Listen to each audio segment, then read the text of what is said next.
ఆంధ్రప్రదేశ్లోని అనకాపల్లిలో Essentia pharma కంపెనీలో రియాక్టర్ పేలుడుపై ప్రధానమంత్రి అఫీషియల్స్ నుంచి ట్వీట్ చేశారు.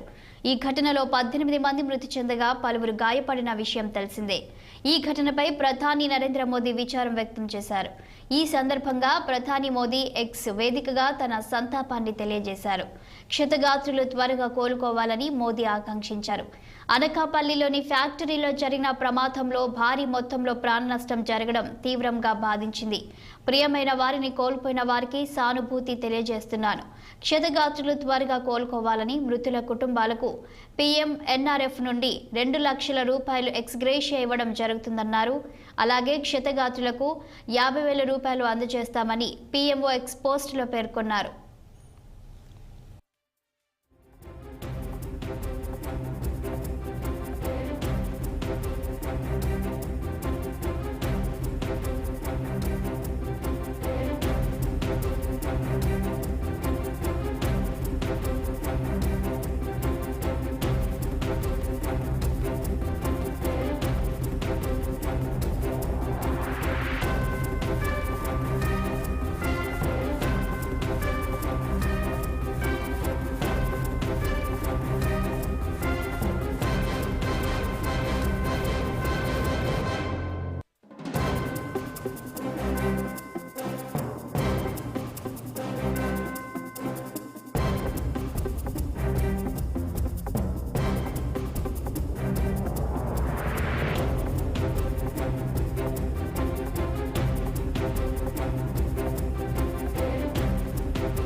ఆంధ్రప్రదేశ్లోని అనకాపల్లిలో ఎసెన్షియా ఫార్మా కంపెనీలో రియాక్టర్ పేలుడుపై ప్రధానమంత్రి అఫీషియల్స్ నుంచి ట్వీట్ చేశారు. ఈ ఘటనలో 18 మంది మృతి చెందగా పలువురు గాయపడిన విషయం తెలిసిందే. ఈ ఘటనపై ప్రధాని నరేంద్ర మోదీ విచారం వ్యక్తం చేశారు. ఈ సందర్భంగా ప్రధాని మోదీ ఎక్స్ వేదికగా తన సంతాపాన్ని తెలియజేశారు. క్షతగాత్రులు త్వరగా కోలుకోవాలని మోదీ ఆకాంక్షించారు. అనకాపల్లిలోని ఫ్యాక్టరీలో జరిగిన ప్రమాదంలో భారీ మొత్తంలో ప్రాణ నష్టం జరగడం తీవ్రంగా బాధించింది. ప్రియమైన వారిని కోల్పోయిన వారికి సానుభూతి తెలియజేస్తున్నాను.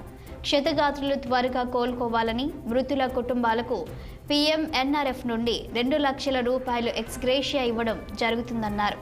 అలాగే క్షతగాత్రులకు 50,000 రూపాయలు అందజేస్తామని PMO ఎక్స్ పోస్టులో పేర్కొన్నారు.